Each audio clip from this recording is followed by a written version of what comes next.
जोहार नमस्कार, आप सभी का स्वागत है खबर झारखंड तक में। चलिए शुरुआत करते हैं आज की सबसे बड़ी खबर से।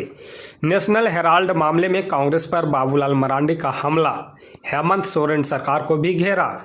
जी हां, बता दें कि नेशनल हेराल्ड मामले को लेकर देश में सियासत गर्मा गई है।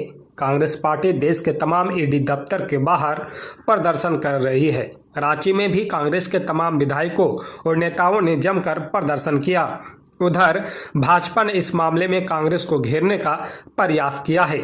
झारखंड में नेता प्रतिपक्ष सह भाजपा प्रदेश अध्यक्ष बाबूलाल मरांडी ने प्रेस कॉन्फ्रेंस कर कांग्रेस पर गंभीर आरोप लगाए हैं।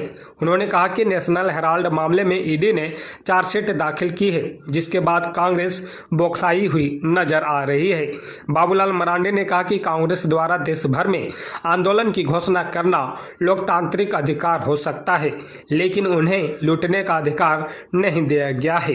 उन्होंने आरोप लगाया कि 20 नवंबर 1937 को कांग्रेस ने एसोसिएटेड जनरल्स लिमिटेड (एजेएल) की स्थापना की थी, जिसके तहत नेशनल हेराल्ड अखबार प्रकाशित किया गया।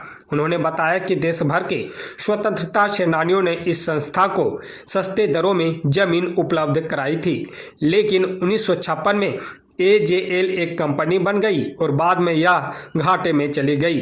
वर्ष 2008 तक कंपनी पर 90 करोड़ रुपए का कर्ज चढ़ गया था। 2010 में सोनिया गांधी और राहुल गांधी ने यंग इंडिया लिमिटेड नाम की एक कंपनी बनाई, जिसमें राहुल गांधी और सोनिया गांधी ने 76% हिस्सा अपने पास रखा।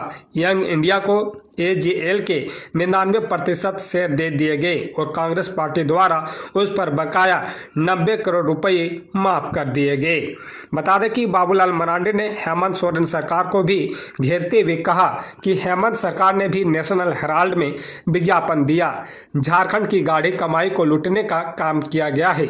एक इवेंट था 9 अगस्त 2024 को और विज्ञापन छापा गया 11 अगस्त 2024 को। उसी प्रकार 19 जनवरी 2024 को इवेंट हुआ और 21 जनवरी 2024 को विज्ञापन छापा गया। इससे साबित होता है कि सूचना प्रसारण विभाग और कांग्रेस ने जनता का पैसा लूटने का काम किया है।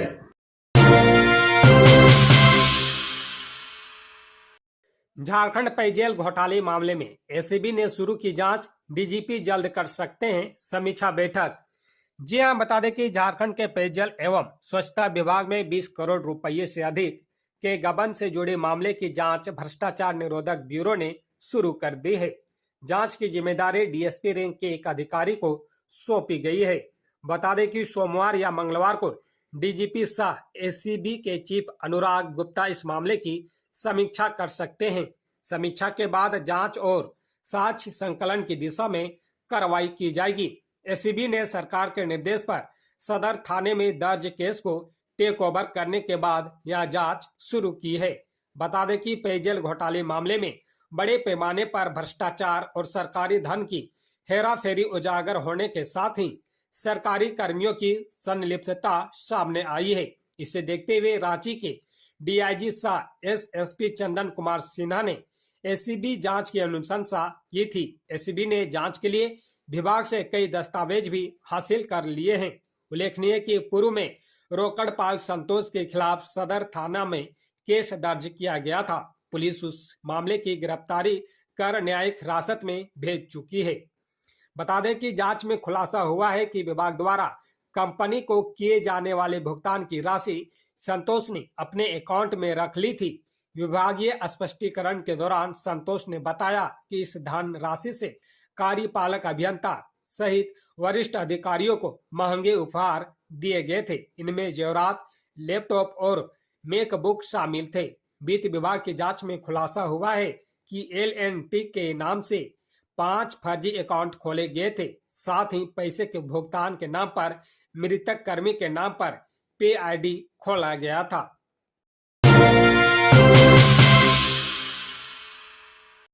कल्पना सिंह हेमंत सोरेन की स्पेन और स्वीडन यात्रा, औद्योगिक और ऊर्जा क्षेत्र में मजबूत होगा झारखंड। जी हां, बता दें कि झारखंड के मुख्यमंत्री हेमंत सोरेन झारखंड और स्पेनिश उद्यमों के बीच औद्योगिक और ऊर्जा के क्षेत्र को मजबूत करने के रणनीतिक प्रयास में 19 अप्रैल से 27 अप्रैल 2025 तक स्पेन में रहेंगे। और वरिष्ठ सरकारी और उद्योग प्रतिनिधि मंडल का नेतृत्व करेंगे। बता दें कि इस प्रतिनिधि मंडल में कल्पना मुर्मू सोरेन, मुख्य सचिव अलका तिवारी, मुख्यमंत्री के अपर मुख्य सचिव अविनाश कुमार, उद्योग विभाग के सचिव अरवा राजकमल आदि सम्मिलित हैं। वहीं हेमंत सोरेन के यह आधिकारिक यात्रा इस्पात और धातु ऊर्जा, उन्नत विनिर्माण और बुनियादी ढांचे के विकास सहित अपने सबसे गतिशील क्षेत्रों में उच्च गुणवत्ता वाले प्रत्यक्ष विदेशी निवेश को आकर्षित करने की राज्य की व्यापक रणनीति का हिस्सा होगी। भारत के सबसे संसाधन संपन्न राज्यों में से एक झारखंड देश के औद्योगिक उत्पादन में महत्वपूर्ण योगदान देता है। इनमें Tata steel, steel authority of India limited और एनटीपीसी की जैसे कुछ बड़े नाम शामिल है। राज्य में Vedanta resources, Tata power, Linde group और अदानी पावर जैसी वैश्विक कंपनियों से भी बड़े निवेश देखने को मिले हैं, जिनमें स्टील उत्पादन, बिजली उत्पादन और गैस इंफ्रास्ट्रक्चर से जुड़ी परियोजनाएं शामिल है। बता दें कि झारखंड प्रतिनिधिमंडल स्पेन एवं स्वीडन की अपनी यात्रा के दौरान प्रमुख स्पेनिश औद्योगिक और ऊर्जा समूह, निवेशकों और सार्वजनिक संस्थानों के साथ बातचीत करेगा। निर्धारित व्यापार मंच और B2B बैठकें स्पेनिश कंपनियों को झारखंड के महत्वाकांक्षी औद्योगिक रोडमैप, निवेशक सुविधा नीतियों और सार्वजनिक निजी सहयोग के अवसरों की जानकारी देगी। प्रतिनिधिमंडल स्वीडन में भी बैठक करेगा।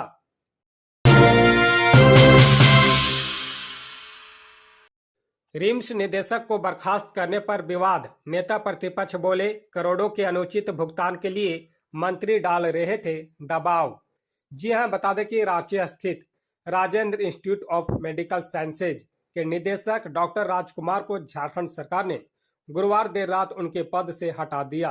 राज्य के स्वास्थ्य मंत्री और रिम्स शासी परिषद के अध्यक्ष इरफान अंसारी की ओर से जारी इस आदेश पर विवाद खड़ा हो गया है। बता दें कि हटाए गए निदेशक डॉक्टर राजकुमार ने रातों रात जारी इस आदेश पर हैरानी जताई है। उन्होंने इसे ऑटोक्रेसी करार दिया है। झारखंड विधानसभा के नेता प्रतिपक्ष बाबूलाल मरांडी ने कहा है कि मंत्री के दबाव में करोड़ों का अनुचित भुगतान करने से इनकार करने और भ्रष्टाचार का विरोध करने की वजह से डॉक्टर राजकुमार को उनके पद से हटाया गया है।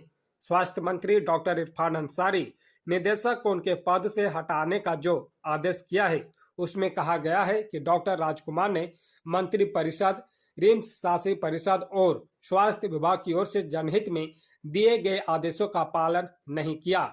निदेशक के रूप में उनकी सेवा संतोषजनक नहीं पाई गई है। आदेश में रिम्स की नियमावली का हवाला देते हुए कहा गया है कि डॉक्टर राजकुमार को 3 महीने का वेतन और भत्ता देकर तत्काल प्रभाव से पद से हटाया जा रहा है। आदेश में यह भी कहा गया है कि इस निर्णय पर मुख्यमंत्री हेमंत सोरेन का अनुमोदन प्राप्त है।